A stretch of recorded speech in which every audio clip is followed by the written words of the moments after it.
We continue the shiur in the Garden of Emunah. We're on page 63, the lack of communication. We're at a very, very important point in the Sefer, which we're going to get to explaining how we actually use the Emunah. And we've explained that we need to build our spiritual antenna. And let's say we're not building our spiritual antenna. Let's say we're not listening to the messages. That guy, the rabbi explains, is just causing himself more and more trouble. The person that ignores the call of his loving father. You're ignoring the call. He's very close to you, and you're just ignoring him. So that's creating a lack of communication because you're just ignoring. How long do you think your father is going to keep calling you? He'll call you for a long time because he loves us. And that we need to know that Hashem loves us. And that's the only way we could really get up sometimes and out of our rut is when we realize that, wait, Hashem really loves me. He's my tati. He does right. He says, Banim atem la Hashem. We're his children. A father loves his children. He's not calling out. You call out to people that you care about. And like we explained previously, that the snake is the guy that doesn't have tribulations. He doesn't have problem with parnasa. He eats whatever he wants, and Hashem made it that he could eat dirt to survive. Also that he doesn't have to talk to him. We're not that, Baruch Hashem, because all of us have a hard time. We're all in a suffering situation. The whole world is in a suffering situation. There's nobody in the world that doesn't have a tribulation right now.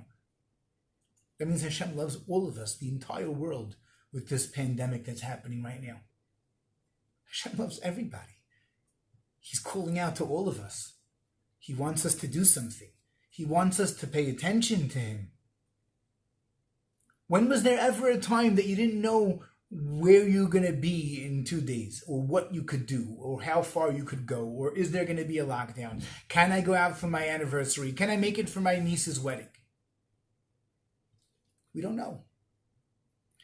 This is what Hashem wants you to understand, that we never knew. We never knew. Are we going to keep going down the oblivion and stop and not listen to Hashem? Or are we going to start paying attention? And even people that are following Torah and mitzvot, I'm talking about us, religious people. Are we going to start paying attention? Or are we going to still want to do it your way?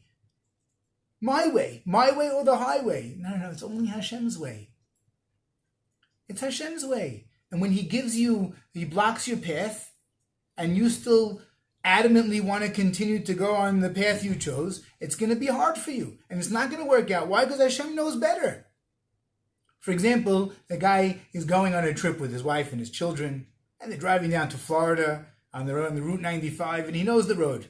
All of a sudden, they're about halfway down to Florida in North Carolina. The Waze tells him to get off at the next exit, go down the block 3 miles, and get back on the highway. The guy's like, come on. It's 2 o'clock in the morning. What could be? He's flying down the highway. He doesn't listen. What happens? Now, the Waze says, make a U-turn. Next possible exit, make a U-turn. No, what do you mean? No, come on. Now your wife's like, no, maybe we should listen. What's going on? And then the tribulations start to get further. And then even further, louder. And they go again and they say, make a U-turn. And now, what happens? You finally get to the problem and you're stuck in traffic for 2 hours and you didn't listen to the Waze. That's us. That's us. We don't listen. Okay, this was an example to try to understand the analogy. Of course, it's not the same thing because we don't always know what it's telling us. The messages are not something so simple. But the point is that when we have blockages, we need to think. We need to be doing something. We need to be doing something. And we need to be telling Hashem that he should lead us in truth. Like David HaMelech says, lead us. Lead me in truth. But your truth and not my truth. Not the truth that we think, not what we know, but what's good for me. Because only you know what's good for me, Hashem. You know exactly what the right thing for me is. And we need to understand that we don't know. We don't know. But when we get to the point where we can live with Hashem, and we're ayin, and we realize that it's all him, like David HaMelech, Yosef HaTzadik, Moshe Rabbeinu, these tzaddikim that were of a caliber that Yosef HaTzadik, everything he touched, it says, everything he touched was matzliach. And by David HaMelech, who was king like him? But David HaMelech is the progeny of the, I mean, that's the Malchus that we all look up to. He's the greatest king we've ever had. And he was thrown out as a baby and pushed aside. He was a castaway. He ended up coming and say, "I'll kill you, Goliath." How?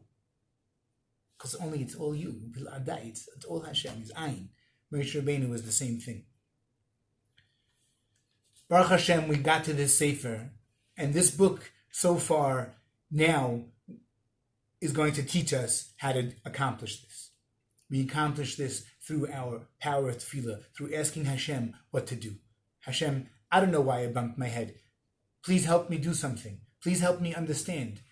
It's not always we're going to figure out. But you know what? Hashem sees you working with Him. Hashem sees that, wait, you bumped your head and you automatically attributing it to Him and you're talking to Him about it. That's already perfect. That's already, you got the message, buddy.